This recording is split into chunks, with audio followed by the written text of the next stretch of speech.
Halo semuanya, jumpa lagi dengan sahabat sekolah. Assalamualaikum warahmatullahi wabarakatuh. Semoga keadaan sahabat semua dalam keadaan sehat dan dalam lindungan Allah Subhanahu wa Ta'ala. Dukung kami dengan subscribe, yang belum subscribe tekan tombol lonceng biar tidak ketinggalan informasi, like dan share ke grup-grup lain agar bermanfaat. Jumpa kembali anak-anak. Bahasan kita adalah di bab ketiga, ya, penetapan dan pengesahan Undang-Undang Dasar 1945. Nah, kita lanjutkan.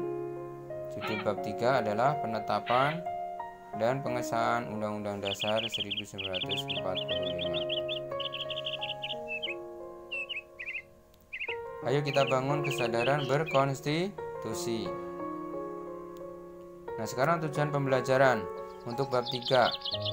Yang pertama adalah menjelaskan perumusan dan penetapan Undang-Undang Dasar Negara Republik Indonesia tahun 1945.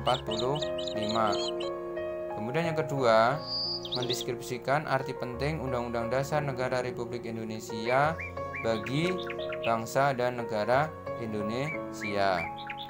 Kemudian yang ketiga, menjelaskan peran tokoh perumusan Undang-Undang Dasar Negara Republik Indonesia tahun 1945. Jadi ada 3 tujuan pembelajaran untuk di bab 3. Kemudian penilaian ada 2. Yang pertama adalah pengetahuan, kemudian yang kedua adalah sikap. Sikap ini ada 3, yaitu kepedulian, kemudian tanggung jawab, kemudian yang ketiga adalah percaya diri. Nah, sekarang perumusan dan penetapan Undang-Undang Dasar Negara Republik Indonesia tahun 1945. Jadi bahasan kita ada 3 poin, ya.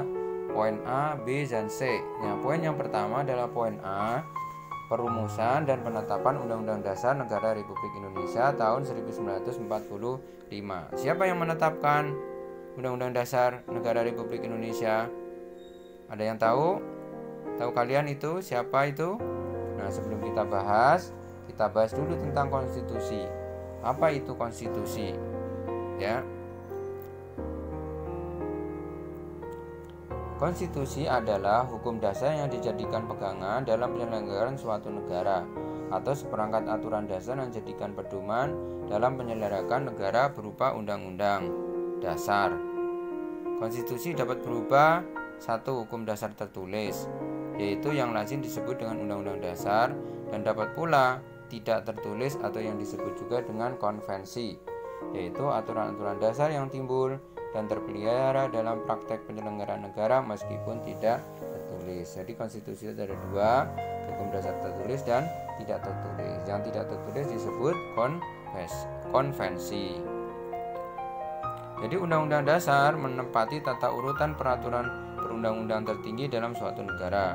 Jadi Undang-Undang Dasar biasanya mengatur tentang pemegang kedaulatan, struktur negara, bentuk pemerintahan, kekuasaan legislatif, kekuasaan peradilan, dan berbagai lembaga negara serta hak-hak rakyat.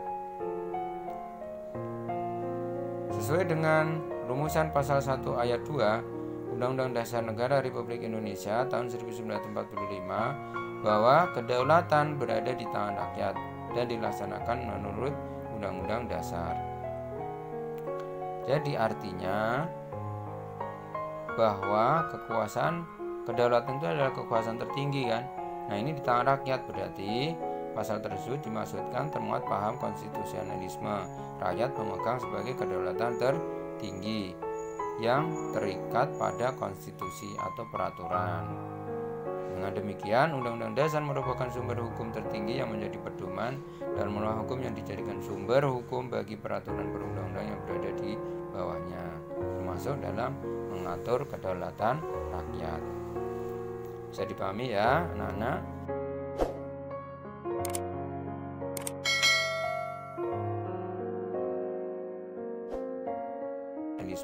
Rakyat memegang sebagai kedaulatan tertinggi yang terikat pada konstitusi atau peraturan.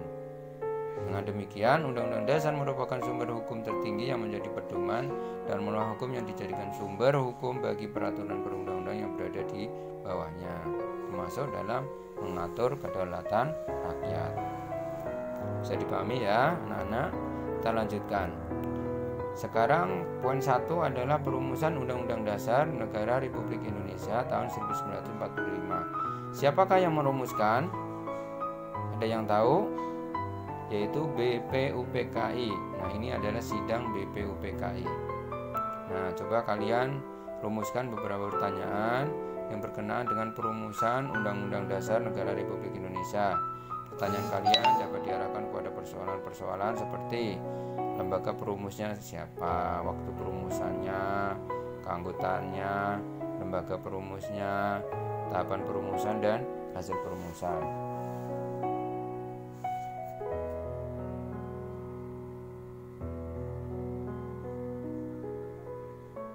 Baik, kita lanjutkan.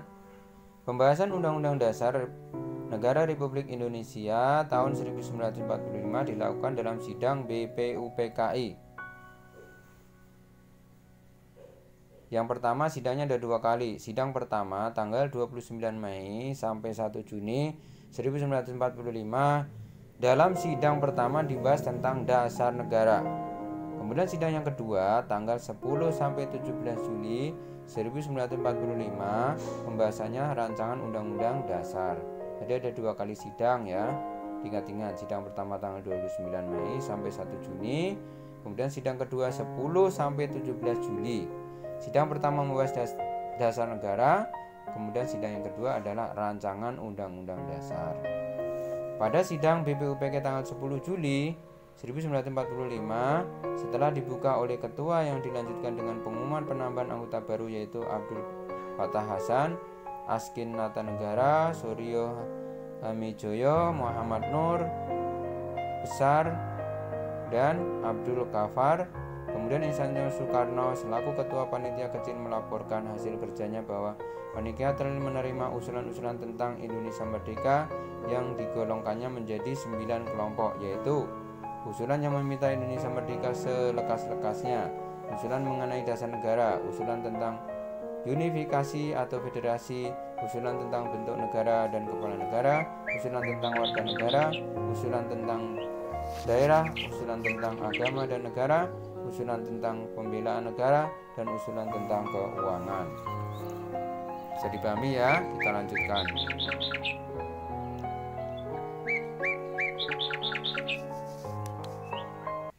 Ini suasana sidang BPUPKI ya yang tadi. Nah, kita lanjutkan. Ketika kita akan mengambil pemungutan suara untuk menentukan bentuk negara, para pendiri negara meliputi suasana yang penuh dengan kemufakatan, tanggung jawab, toleransi, dan religius. Yuk kita lihat dialog kita dipraktekkan, dilihat dalam buku PPKN halaman 26 dan 28. Dalam membahas masalah wilayah negara, masih banyak tokoh pendiri negara yang menyampaikan usulan seperti Muhammad Hatta, Soekarno, Sutarjo, Agus Salim, A.A. Marawis, Sanusi, kemudian Otto Iskandar Dinata. Akhirnya diputuskan bahwa wilayah Indonesia Merdeka adalah Hindia Belanda dulu, ditambah dengan Malaya, Borneo Utara, Papua, Timor Portugis, dan pulau-pulau sekitarnya. Pada sidang BPUPK tanggal 11 Juli 1945, setelah mendengarkan pandangan dan pemikiran 20 orang anggota, maka dibentuklah 3 panitia kecil, yaitu Panitia Perancangan Undang-Undang Dasar dengan Ketua Insinyur Soekarno. 2. Panitia Perencanaan Keuangan dan Perekonomian dengan Ketua Muhammad Hatta. 3. Panitia Perencanaan Pembelaan Tanah Air dengan Ketua Abi Kusno Cokro Suyoso. Kemudian pada tanggal 11 Juli 1945, Panitia Perancangan Undang-Undang Dasar melanjutkan sidangnya yang antara lain menghasilkan kesepakatan. 1. Membentuk Panitia Perancang Declaration of Right yang beranggotakan Subarjo, Sukiman,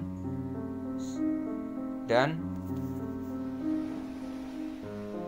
Parada Harahap pada tanggal 11 Juli 1945. Panitia Perancangan Undang-Undang Dasar melanjutkan sidang yang antara lain. Yang pertama membentuk panitia perancang. Kemudian 2, bentuk unitarisme. Kemudian ketiga, kepala negara di tangan satu orang, yaitu presiden. Kemudian keempat, membentuk panitia kecil perancangan Undang-Undang Dasar yang diketuai oleh Supomo. Nah, bisa dipahami ya.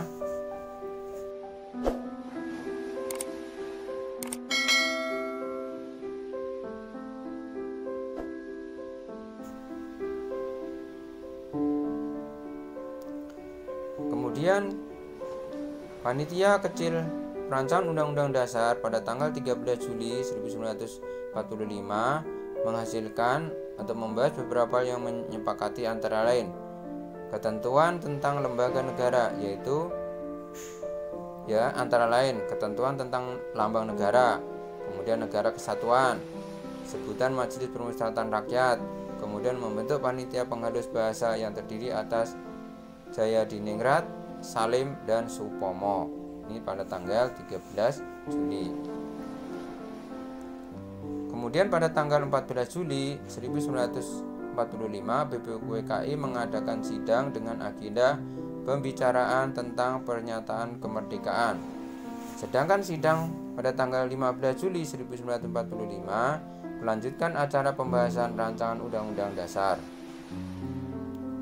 Naskah Undang-Undang Dasar akhirnya diterima dengan suara bulat pada sidang BPUPKI tanggal 16 Juli 1945. Ya. Kita ulang lagi biar jelas poin-poinnya. Ya. Jadi sidang tanggal 13 ya tentang ketentuan lambang negara dan sebagainya. Tanggal 14 ya agendanya pembicaraan tentang pernyataan kemerdekaan. Tanggal 15 pembahasan rancangan Undang-Undang Dasar.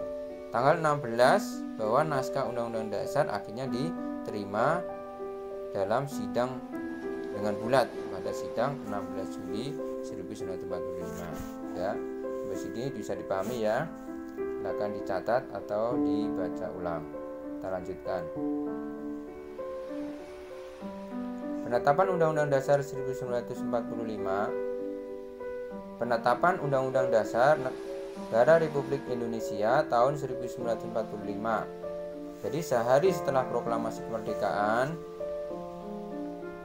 Indonesia, persiapan kemerdekaan PPKI yang menggantikan BPUPKI yaitu tanggal 18 Agustus 1945 melaksanakan sidang. Keputusan sidang PPKI adalah sebagai berikut. Ya, 1. Mengesahkan Undang-Undang Dasar Negara Republik Indonesia tahun 1945. Kemudian kedua, menetapkan Insinyur Soekarno sebagai presiden dan Dr. Muhammad Hatta sebagai wakil presiden. Kemudian membentuk Komite Nasional Indonesia. Ya. Jadi, penetapan Undang-Undang Dasar kapan anak-anak? Tanggal 18 Agustus 1945 sehari setelah kemerdekaan atau proklamasi kemerdekaan.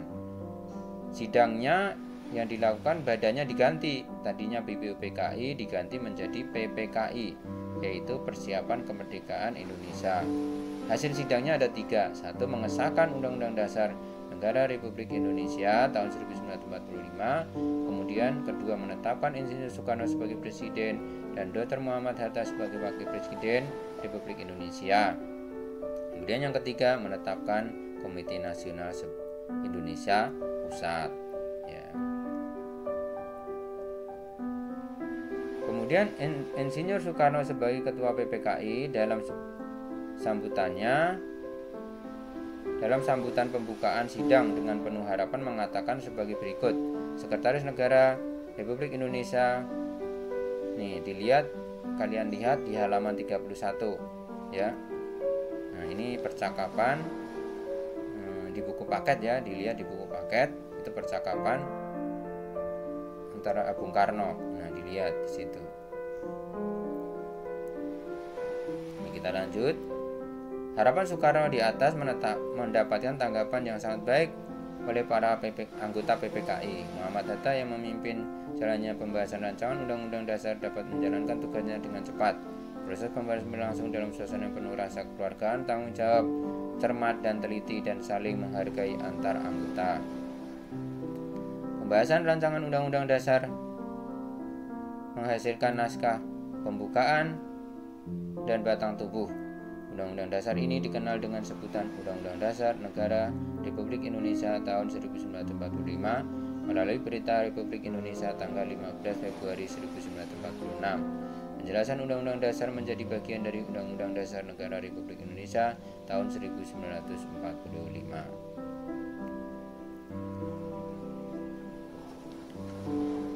Suasana pemufakatan dan kekeluargaan serta kesederhanaan juga muncul pada saat pengangkatan presiden dan wakil presiden. Di sela sidang PPKI mencatat sebagai berikut. Nah, halaman 32. Ayo siapa yang mau bacanya? Silakan dibaca ya di buku paket.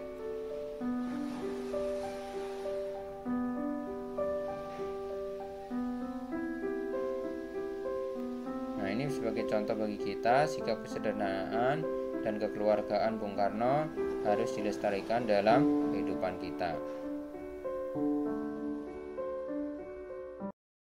Sekian bahasan kita untuk poin A. Kita lanjutkan yang akan datang tentang poin B, arti penting Undang-Undang Dasar 1945. Terima kasih, semoga bermanfaat. Jangan lupa dukung kami yang belum subscribe, kemudian tekan tombol lonceng, kemudian like dan share ke grup-grup dan teman-teman lain. Semoga bermanfaat, dan sampai jumpa di konten berikutnya. Sahabat sekolah, sekali lagi mohon maaf jika ada kekurangannya. Sekian, terima kasih. Wassalamualaikum warahmatullahi wabarakatuh.